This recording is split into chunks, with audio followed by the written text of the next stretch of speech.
All right. It is a pleasure to introduce Professor Emily Carson, who, like Oprah, and like some of our other participants, was a student, in fact, a PhD student of Charles's.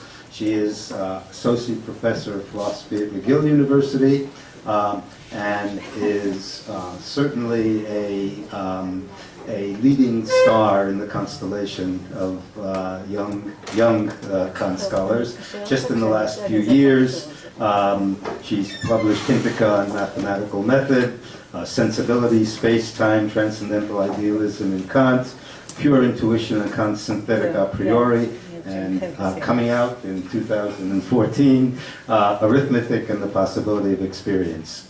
Her topic today, Arithmetic and the Categories Revisited.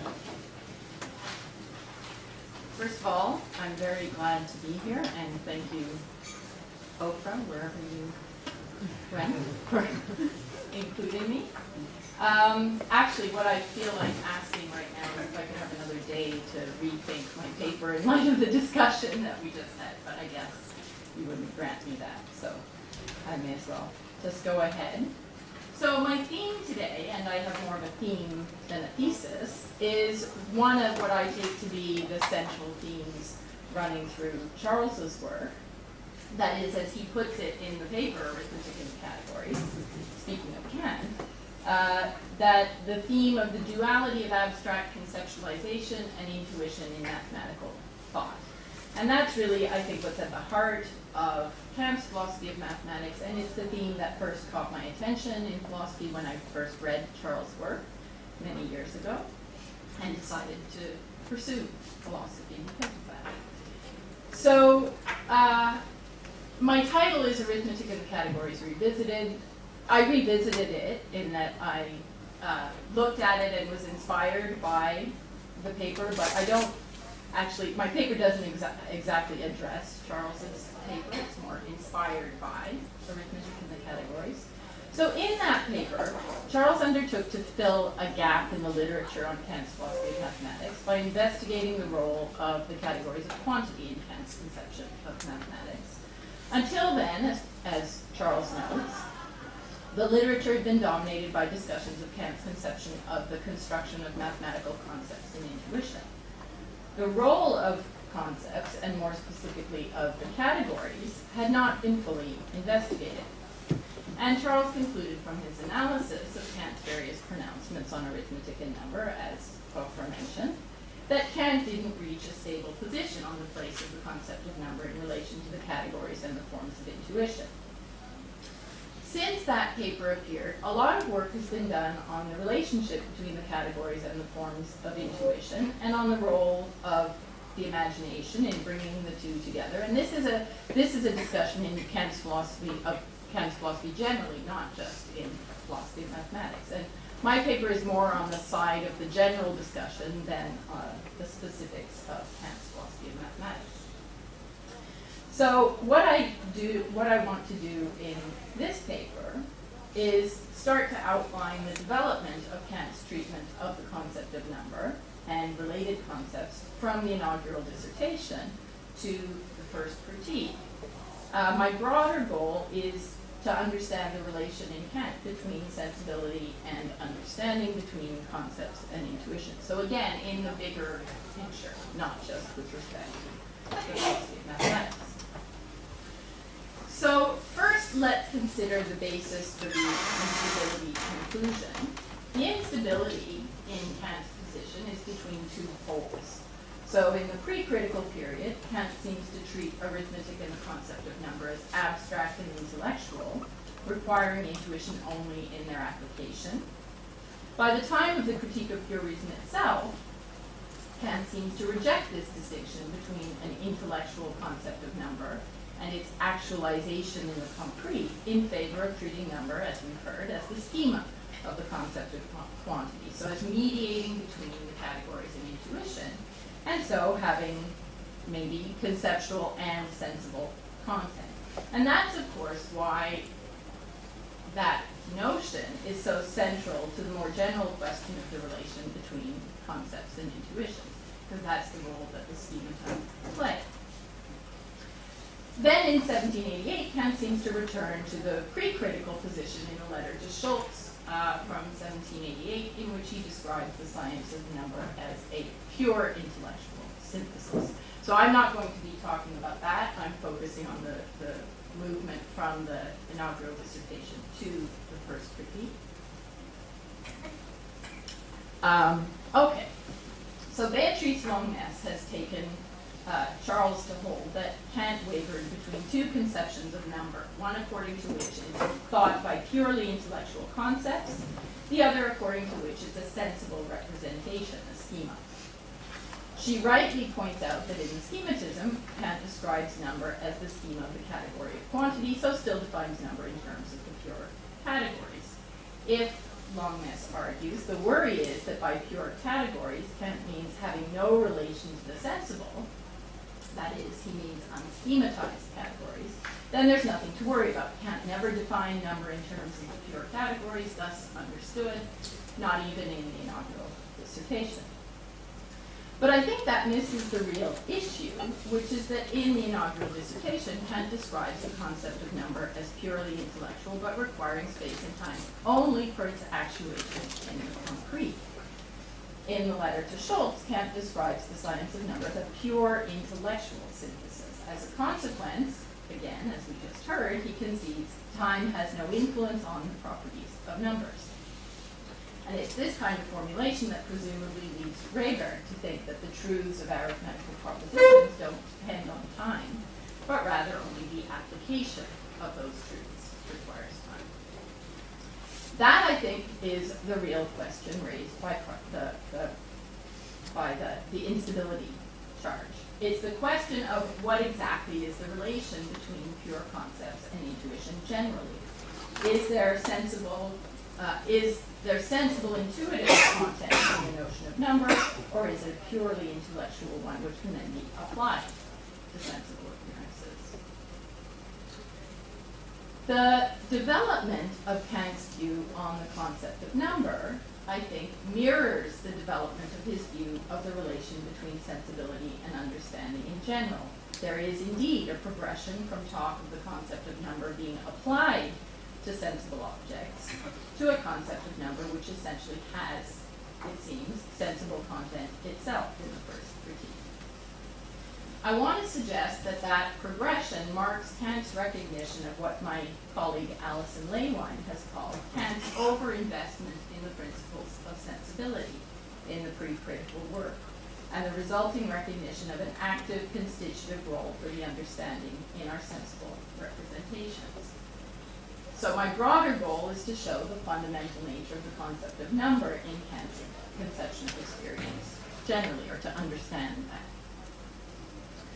So, to the inaugural dissertation, the title of which is On the Form and Principles of the Sensible and the Intelligible World. And as the title suggests, it's there that Kant first makes the distinction crucial to the critical philosophy between the faculties of sensibility and understanding, the distinction that he thinks sets him apart from his predecessors, if we understand it correctly. He uses the example of the concept of composition to display the differences between the conditions governing the understanding and those governing sensibility. First, we can conceive of the composition of a whole by means of an abstract concept of the understanding, composition in general, and so by means of ideas in the understanding which are universal. But we can also follow up this general concept by the sensitive faculty of cognition. We can represent the same concept in the concrete by a distinct intuition. So Kant seems to be describing how a universal concept can be applied both to sensible and intelligible things. But Kant also uses the two different ways of representing the concept of a whole to reveal the differences between the conditions governing the understanding and those governing sensibility. In particular, the representation of the concept in intuition is subject to the conditions of time, whereas the representation of the concept by the understanding is not. And one consequence of this is that we can't represent the concepts of continuity or infinity in intuition according to the laws of intuitive cognition. Kant says, an infinite compound can't be thought completely as regards totality because the progression from part to whole required for the synthesis of an infinite magnitude can't be completed. That's not to say, however, that the concept of infinity is impossible. Whatever conflicts with the laws of the understanding is impossible, but an object of pure reason, which simply doesn't come under the laws of intuitive cognition, is not thereby impossible. And this illustrates that the conditions governing sensibility don't apply to intelligible things, whatever those might be. Kant doesn't say much about this in the inaugural dissertation. More generally, though, what we see is that for Kant of the inaugural dissertation, general concepts of the understanding can apply to sensible things, they can apply to intelligible things, and they can apply to both. Their conditions of application will differ, though. So what he's most worried about in the inaugural dissertation is not tainting intellectual knowledge with sensible conditions on the one hand, and on the other hand, he's concerned to secure kinds of sensory things.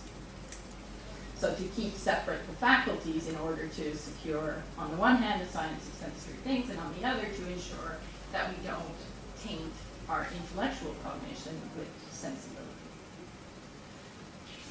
Whereas what I'm interested in is how the two come together. So having argued in part one that there is a distinction between the faculties by appeal to two ways of conceiving a whole, Kant takes up in part two the nature of the distinction. For our purposes, it's enough to say, probably more than enough, to say that Kant says that sensibility is the receptivity of the subject in virtue of which the subject's own representative state is affected by the presence of some object. Intelligence is the faculty of representing things which cannot come before the senses. So intelligible objects are those, he says, which contain nothing but what is cognized through intelligence. Our focus, though, is on the sensible, because they result from affection of the subject. Sensible representations have both matter, sensation, and form. That is the coordination, he says, of the various factors in an object which affect the sense into a representational whole. The reason for this, Kant says, is that objects do not strike the senses in virtue of their form. So their coordination requires an internal principle in the mind. And here's where we start to see what I call Kant's overinvestment in the principles of sensibility. So this internal principle in the mind, which coordinates the various factors resulting from affection by a sensible object, is here, it seems, itself sensible. And that will change in the first critique. Because the form of sensory cognition is distinct from its matter, sensation, we can have sensory cognition which is free from all sensation and based on what's sensitively given by pure intuition. So what does Kant mean by this here? Well, he says pure intuition is an intuition devoid of sensation, but not, therefore, deriving from the understanding. It contains only the singular form of sensibility, and Kant identifies, as we all know, space and time as the formal principles of the sensible world, in virtue of which it's necessary that all the things which can be objects of the senses are seen as necessarily belonging to the same whole. So the concepts of space and time, because they determine nothing as to the quality of sensible things, are objects of science only with respect to quantity. So pure mathematics explains the form of all our sensitive cognition. And this finally brings us to the puzzling passage. So he says pure mathematics deals with space in geometry and time in pure mechanics. In addition to these concepts, there's a certain concept which in itself indeed belongs to the understanding, but of which the actualization in the concrete requires the auxiliary notions of time and space. by successively adding a number of things and setting them simultaneously side by side. This is the concept of number, which is the concept treated in arithmetic. So now we can see how there's a question of where the concept of number fits in. Unlike the representations of space and time, which are pure intuitions belonging to sensibility, but nonetheless free of sensation, number is a concept of belonging to the understanding. So arithmetic in this way seems different from geometry and mechanics, as Oprah was pointing out. Nonetheless, later in the inaugural dissertation, Kant tells us that the principles of mathematics, space, time, and number, are given intuitively by sensitive but pure intuition. So how do we reconcile these claims in the inaugural dissertation itself, within the inaugural dissertation, not just some instability across time period, but in the dissertation itself? And I think the answer lies in Kant's claim that the use of the understanding in sciences, he says, the fundamental concepts of which are given by sensitive intuition, mathematics, like mathematics, for example, is only the logical use of the understanding. And this is to be contrasted with the real use of the understanding by which the fundamental concepts and axioms of metaphysics are given by the understanding itself. So the picture that I think emerges is this. Sensible representations are given to us in sensible intuition by means of the logical use of the understanding, comparison, reflection, and abstraction.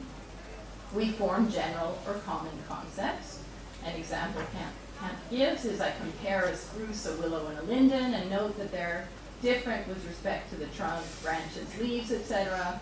I then reflect on what they have in common with respect to the trunk, branches, leaves, etc. And I abstract from the quantity and the figure of the trunk, branch, leaves, and what results is the concept of a tree. Ultimately, as was illustrated earlier by the more general example of composition, we arrive at more and more general concepts that may in turn be applied either to sensible or to intelligible things. But as we've seen, different conditions govern these two kinds of application.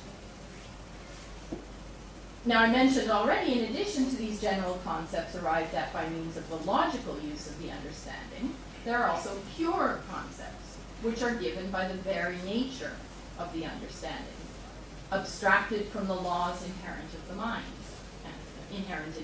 Kant says. And these include, he lists, possibility, existence, necessity, substance, cause, etc. These concepts, Kant says, never enter into any sensory representations as parts, and so could not be abstracted from sensory representations. These concepts, he says, are intellectual in the real sense, and their real use constitutes metaphysics. They can, however, also be applied to sensible objects in their logical use. Appearances can be brought under the concepts of existence, cause, substance, possibility, necessity, etc., but the concepts have not been abstracted from any use of the senses. So we seem to have pure intuitions, general concepts of the understanding, and pure concepts. And the question is, where does the concept of number fit into this scheme? Kant calls it a concept which belongs to the understanding, but doesn't seem to treat it as one of the pure concepts of the understanding given by the nature of the mind, because he also describes it as given intuitively by pure intuition. So we can get some idea of an answer to this question in part 5 of the inaugural dissertation, where Kant sets out the ways in which his distinction between what's sensitive and what belongs to the understanding allows us to avoid the illusions of metaphysics by ensuring that concepts of the understanding, when used in pure philosophy, are not tainted by sensible cognition. An example of this kind of illusion is where the sensible conditions, he says, under which alone it's possible to compare what is given so as to form a concept of the understanding of the object, is taken to be a condition of the possibility itself of the object. And it turns out that the example of such a concept is the concept of quantity. He says, since every magnitude and every series is cognized distinctly as a result of successive coordination, the concept of magnitude and multiplicity arises only with the help of this concept of time and can only be completed if the synthesis can be achieved in a finite time. But Kant warns against the mistake of allowing these conditions of sensibility that govern the formation of a concept to dictate the possibility of the object itself. That would lead to the mistaken claim, for example, that every actual multiplicity can be given numerically, and thus that every magnitude is finite. The mistake arises from the fact that although the concept of time, he says, does not enter into the concept of the predicate, which I take to mean that these predicates have a more general application than just to the sensible, and time is not considered to be a characteristic mark of the subject, it nonetheless serves as a means for giving form to the concept of the predicate. So as a condition, it affects the concepts formed by the understanding of the subject, for it is only with its help that we reach the latter concept. So first, note that Kant allows that a concept of the understanding may be formed by comparing what's given, it seems, in sensibility, that is, by means of the logical use of the understanding. It seems that we arrive at or form the concept of magnitude by means of the logical use of the understanding operated on intuitive series or coordinates or compounds, series of coordinates or compounds of parts. Because of limitations on our understanding, an infinite series or totality cannot be comprehended distinctly.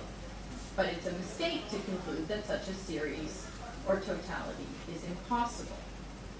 In other words, despite its origins in sensibility, the concept of magnitude we arrive at can be applied beyond the conditions of sensibility.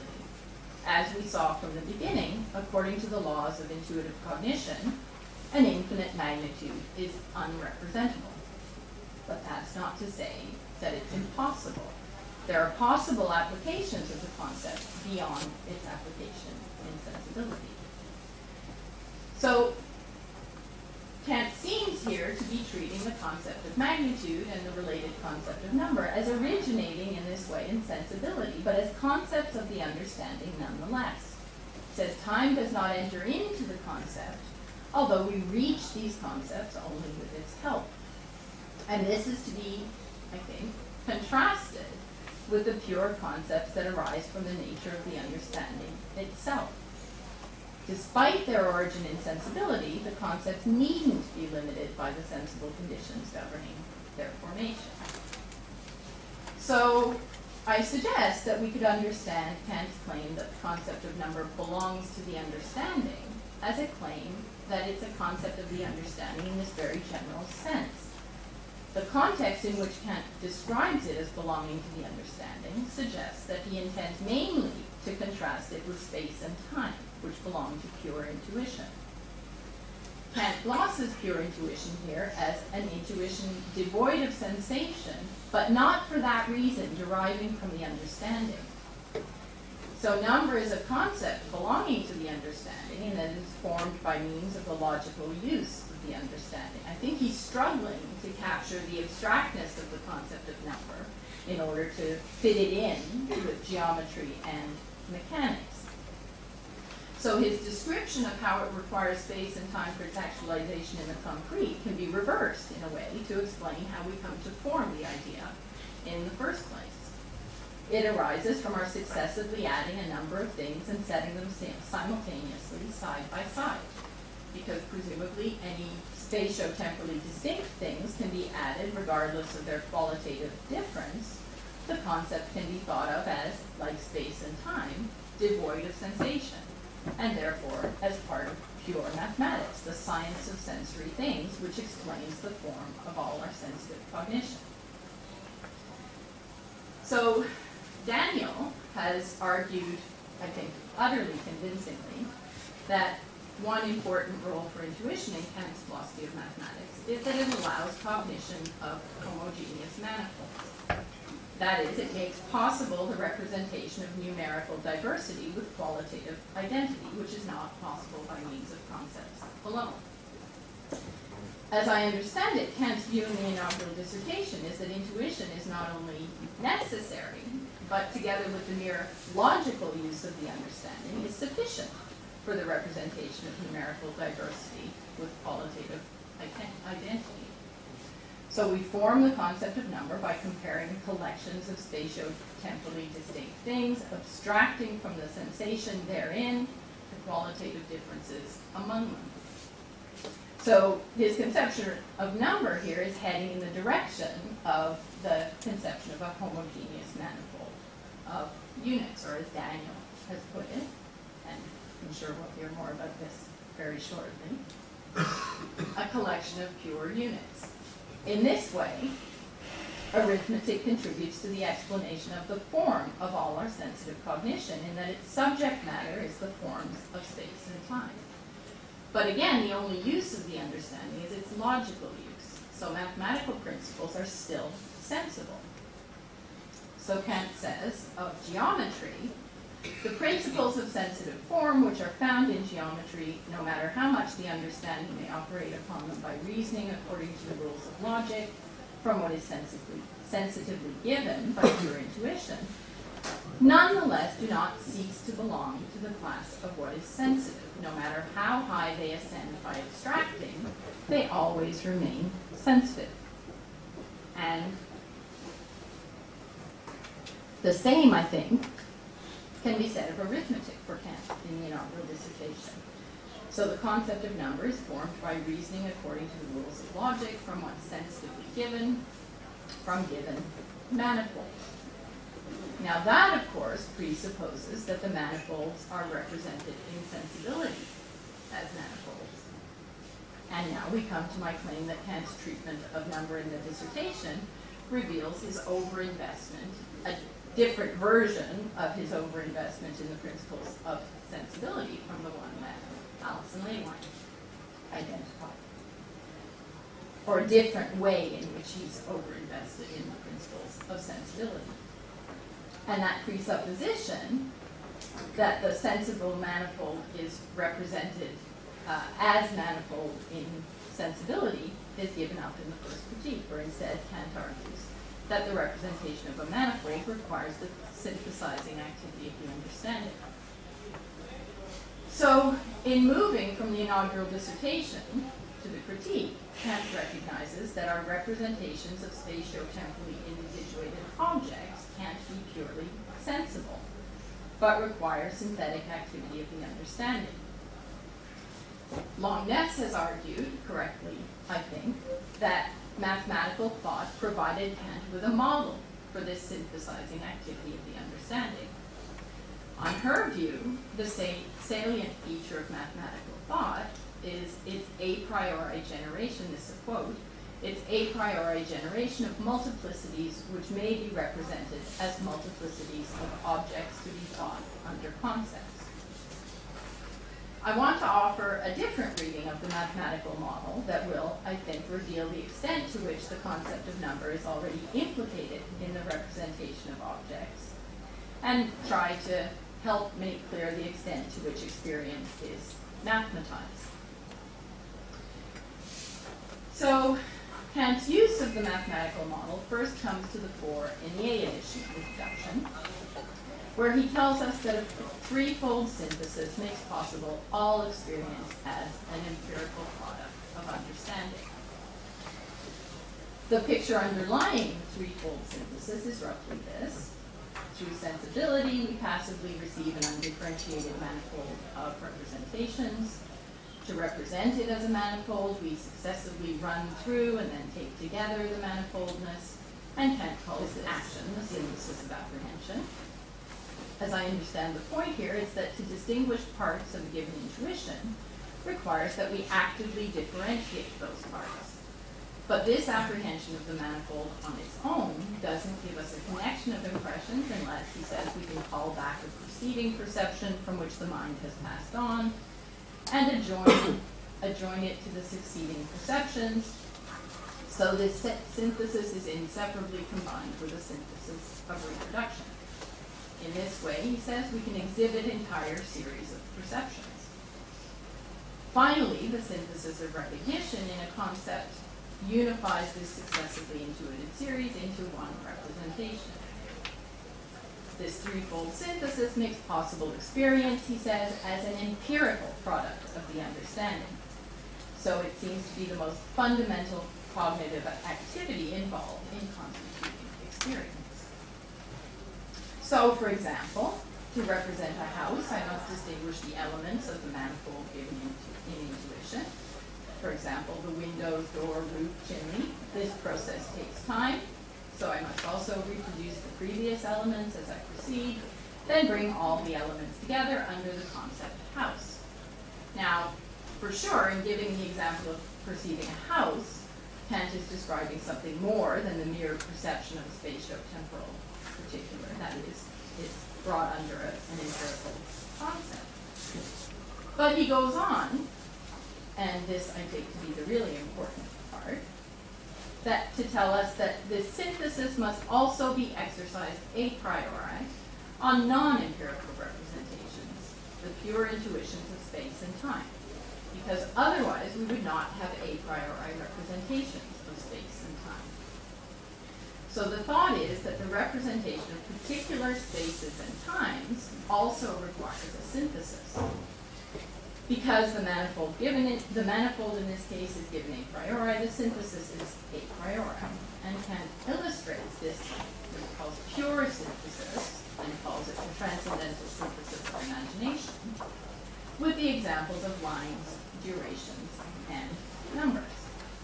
So he says in a passage I'm sure familiar to all of us, it's obvious that if I draw a line in thought or think of the time from one reading to the next, or even want to represent to myself a certain number, I must necessarily first grasp one of these manifold representations after another in my thoughts. But if I were always to lose the preceding representations, the first parts of the line, the preceding parts of time, or the successively represented units, from my thoughts and not reproduce them when I proceed to the following ones, then no whole representation, not even the purest and most fundamental representations of space and time, could ever arise. So the representations of lines, durations, and number require that units of time or space, the first parts of a line, the preceding parts of time, the successively represented units, are differentiated by the synthesis of apprehension. In order for the manifold to be represented as a multiplicity or manifold, these units must also be reproduced. And that's still not enough, though. To illustrate this, KANT offers a particularly salient example. If in counting, I forget that the units that now hover before my senses were successively added to each other by me, then I would not cognize the generation of the multitude through this successive addition of one to the other, and consequently I would not cognize the number. For this concept consists solely in the consciousness of this unity of the synthesis. In counting, we distinguish units in time, reproducing the previous units as we proceed, and combine them into a whole, into one representation. This amounts to bringing them under the concept of number. So for the A addition KANT, the processes of counting and drawing lines serve as models for the threefold synthesis, which makes experience possible. As Longness puts it, KANT uses the example of the synthesis of a mathematical representation as a model to present the capacity for mentally constituting a distinct manifold of elements. The question now is how, more specifically, to understand the appropriation of the mathematical model. What are the elements of the manifold in the empirical case? What is the resulting empirical product? And is it just a model? So she proposes two possible and not mutually exclusive interpretations.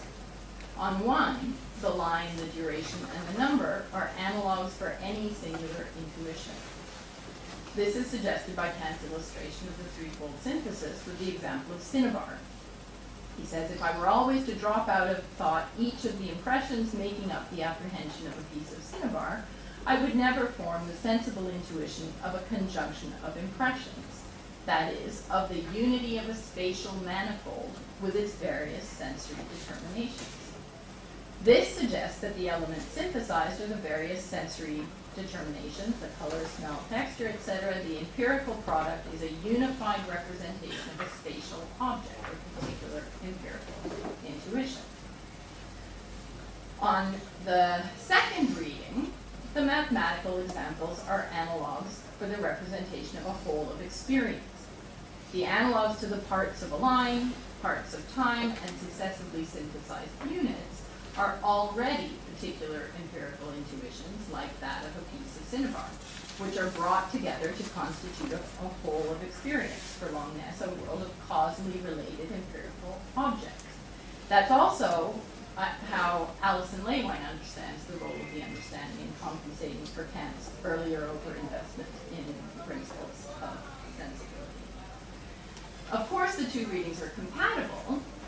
The synthesis involved in constituting a particular empirical intuition and the synthesis involved in constituting a whole of experience out of such particular intuitions are both modeled by a mathematical synthesis.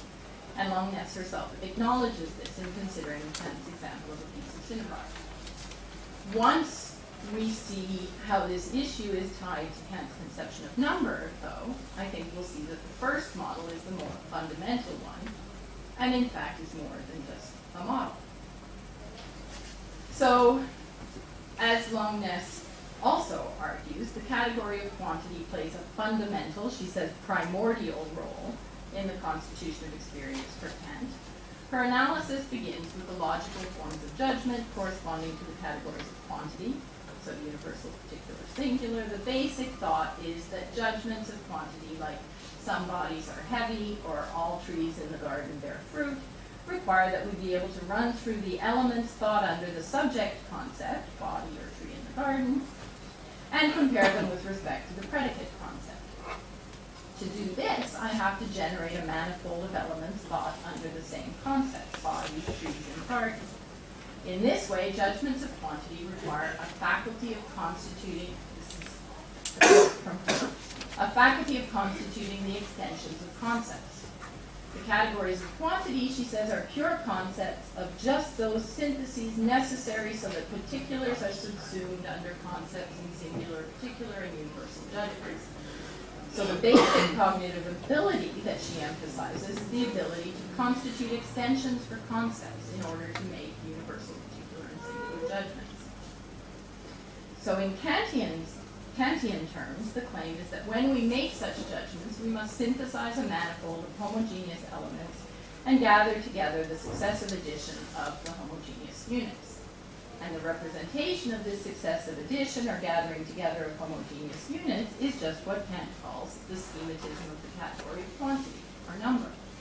So for her, Kant, then, number is the schema of quantity in that it's a rule of synthesis we're able to produce by virtue of our faculty of constituting the extensions of concepts when generating judgments of quantity. Because for Kant, forming the concept of number depends on constituting sets of objects thought under the same concept, Kant appears strikingly close to Frege's views that numbers are properties of concepts, namely that they attach to collections of individuals falling under the same concept. And here we arrive, I think, at the heart of the matter. As we've seen, Longness acknowledges two interpretations of the mathematical model of synthesis: the identification of the fundamental capacity as the faculty of constituting the extensions of concepts clearly privileges the one model over the other. Because the primordial role of the category of quantity is explained in terms of the generation of extensions of concepts for judgments, it takes for granted that there are individuals to be brought under concepts. My view, however, the most fundamental role for the synthesis according to the category of quantity is precisely in first generating the individual intuitions, which in turn constitute the extensions of concepts. This may not sound significant, but first I want to suggest that the mathematical model is more than just a model, and that the two readings rest on different readings of Kant's notion of homogeneity. And so, we'll see, have different implications for his conception of number. So, to see this, let's look at the use of the mathematical model in the B edition of the Transcendental Deduction, where the threefold synthesis is replaced by a figurative synthesis, which Kant says is a synthesis of the manifold of sensible intuition, again, without which no determinate intuition is possible. He claims that we can perceive this in ourselves in the following way. We cannot think a line without drawing it in thought. We cannot think of a circle without describing it. We cannot even represent time without, in drawing a straight line, attending merely to the action of the synthesis of the manifold. The claim seems to be that to have determinate representations of particular spaces and times requires a figurative synthesis in the way described by the pure version of the threefold synthesis. But, and here's the key step of the deduction, empirical objects occupy spaces and times, so that the representation of empirical objects in space involves the determination of the spaces they occupy by means of a figurative synthesis. And Kant goes on to give an uncharacteristically helpful example. He says, if I make the empirical intuition of a house into perception through apprehension of its manifold, my ground is the necessary unity of space and of outer sensible intuition in general, and I, as it were, draw its shape in agreement with the synthetic unity of the manifold in space. This very same synthetic unity, however, if I abstract from the form of space, has its seat in the understanding and is the category of the synthesis of the homogeneous in an intuition in general, that is the category of quantity. So Kant has argued that for perception of a house to arise out of the reception of an empirical manifold, that manifold must be combined in a certain way. The combination of the empirical manifold presupposes a combination of the pure manifold of space in which the empirical manifold is given. But that pure spatial manifold is homogeneous, so its synthesis is a synthesis of the homogeneous in an intuition, and again, according to Kant, consciousness of this synthetic unity just is the category of quantity itself. But then they might hear me. Some of us want to. Oh no! So, whereas for Longness, the fundamental synthesis of the homogeneous manifold in intuition is to be understood primarily as the gathering together of objects falling under the same concept, the constitution of the extension of a concept, Kant's example of a house indicates that it is, in the first instance, the composition of homogeneous spaces. So the conception of homogeneity here is the stricter notion of homogeneity, which Daniel has attributed to Kant in this context. That is, the homogeneity at issue here is not mere logical homogeneity of falling under the same concept, but strict homogeneity, where a strictly homogeneous manifold, like the manifold of space, consists of qualitatively identical parts. So Daniel has argued that Kant recognized that intuition is necessary for the representation of strict homogeneity, but the considerations I've just adduced show that Kant also recognizes, in the critique, that intuition on its own is not sufficient for the representation of strict homogeneity. And so something more is needed for a concept of number than intuition, than sensibility, and the merely logical use of the understanding. And that something is the figurative synthesis in accordance with the pure category of quantity. So, whereas for Longness, the mathematical examples that Kant offers to illustrate the figurative synthesis have a merely introductory, she says, and propedeutic role, on my view, the quantitative examples are examples of the very mathematical synthesis underlying the generation of the objects of experience. And that's one of the main results of the axioms of the intuition section of the critique, where Kant spells out the synthetic principles that follow from the application of the category of quantity to possible experience. Kant claims that these axioms teach us that the intuition in appearances can be generated according to the rules of a mathematical synthesis. The argument here is again that because all appearances are in space and time, they can only be apprehended through the synthesis of the manifold through which the space or time they occupy is generated.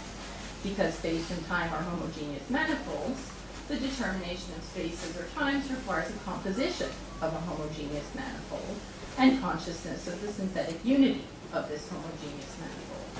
But that just is the concept of a magnitude. It follows that all appearances in space and time are magnitudes, and more specifically extensive magnitudes. So again, the examples are lines and times, and KANT goes on to describe the synthesis of the productive imagination as generating shapes. So this, almost finished, this description of the role of the category of quantity in generating appearances seems somewhat removed from Longness's description of constituting the extensions of concepts. This sense is stronger, I think, when we look at the discipline of pure reason towards the end of the first critique, where KANT introduces the notion of construction in pure intuition. He explains the possibility of mathematics as an a priori science by the fact that only the concept of quantity contains in itself a pure intuition. Because the forms of space and time provide us with a homogeneous manifold in a priori intuition, we can determine that manifold a priori, for we create the objects themselves in space and time through homogeneous synthesis, considering them merely as quanta. And this is what KANT calls construction in pure intuition, which is the distinguishing feature of mathematics, as we all know. Now recall that the representation of empirical objects in space involves the determination of the spaces they occupy by means of a figurative synthesis. So the mathematical construction in pure intuition of quantity, and here I have 3 choices of words, and I was supposed to choose one before reading the paper. I'll give you all 3, see if anything fits. So the mathematical construction expresses, represents, exhibits, I don't know, this pure figurative synthesis underlying the generation of the spatio-temporal forms of objects. Mathematical construction provides us with what we might call mathematical objects that exhibit the formal features of empirical objects arising from the forms of intuition and the category of quantity alone. It gives us something like what Charles has called quasi-concrete objects, or as I've referred to them elsewhere, minimally concrete objects. Construction in pure intuition, either in geometry or arithmetic, then expresses in a rigorous way the pure form of constituted objects, not extensions, according to the category of quantity alone. So I agree with Longness that number is the representation of the procedure for composing a homogeneous multiplicity into a whole, but the most basic instance of this, I think, is in generating empirical intuitions.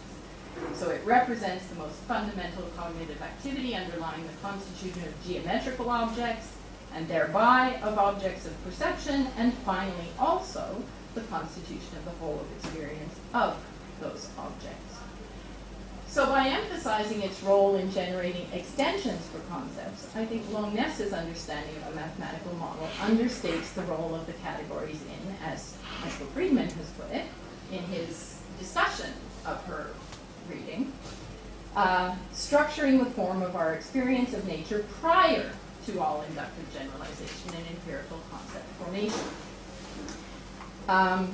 Okay, so this is what I find one of the most interesting features of Kant's philosophy of mathematics, as I said before, that it's embedded in the general conception of experience in a very tight way. Okay, so just to sum up, we've come rather far from, as I warned you, my initial discussion of number in the inaugural dissertation.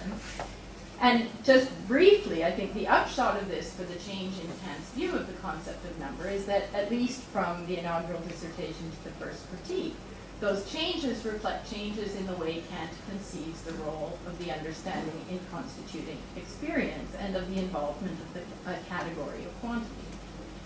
So curiously, as I understand it, it seems the concept of number in the inaugural dissertation is almost more closely tied to sensibility. But once Kant overcomes this overinvestment in the principles of sensibility by recognizing a role for the categories in constituting experience, the concept of number turns out to be at the heart of the fundamental relation of the understanding to sensibility. So I present this as an example of the incredible fruitfulness of Charles's work, which I mentioned to anyone who would listen since I got here. that I feel like almost all the work I've done has arisen out of reflection on something Charles said. And of course, as they say, the mistakes are my own, but I thank Charles for such a rich body of thought.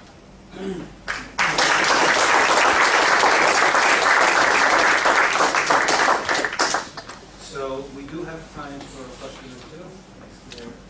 Charles?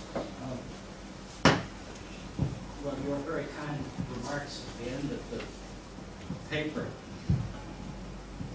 may serve to conceal one thing that I would take from it, and that is that you probably don't agree with the suggestion that I made in the later part of the arithmetics and the categories paper that KANT in the second edition and texts written just after returned to a view closer to that of the dissertation.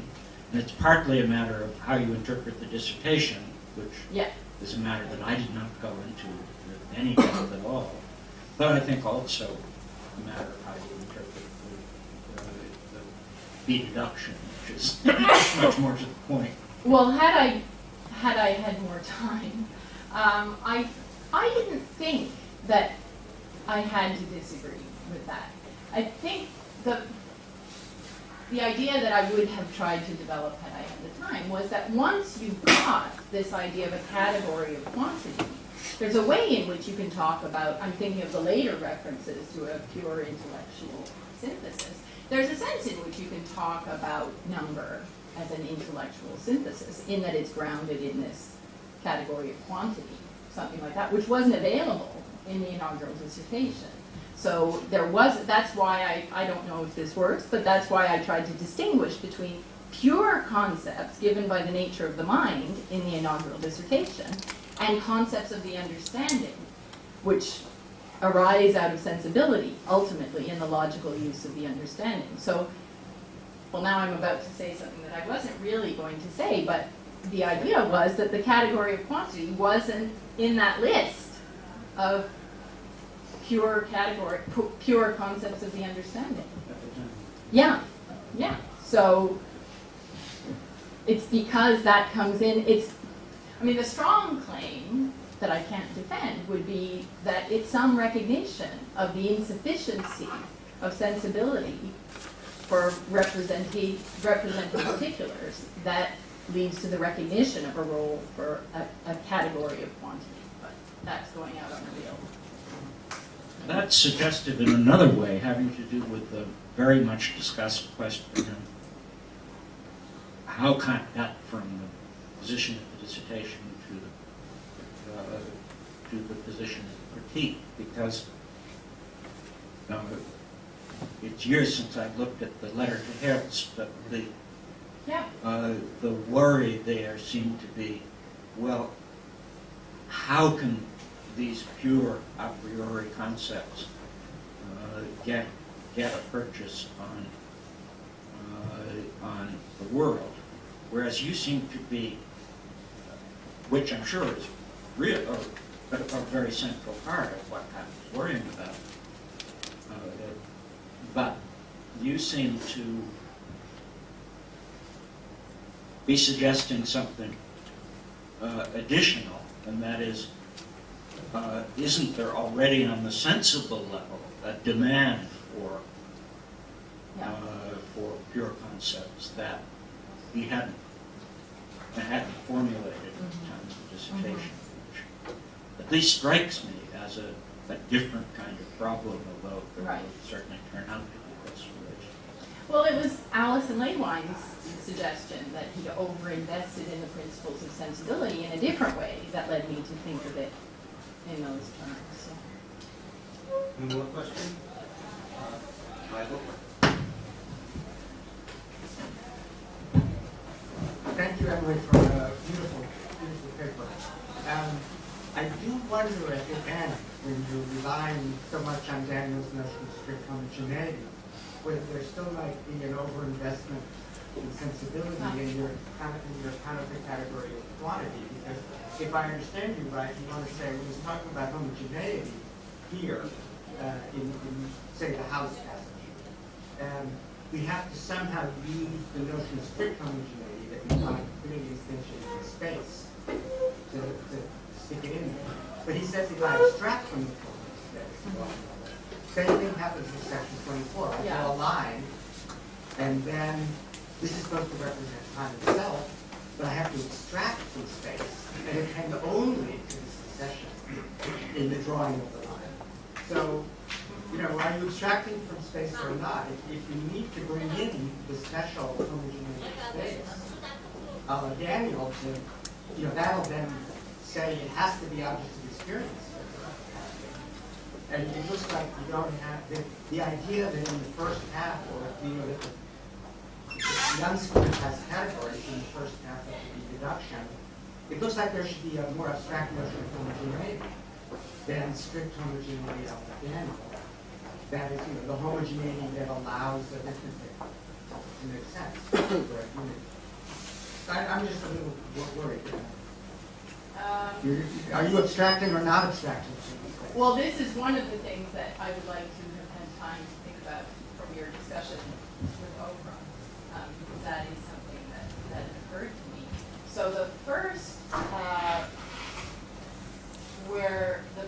passage, the example of the house, if I abstract from space, it's the category of quantity that I'm left with. That I don't take to. I'm not sure what the problem with that passage is.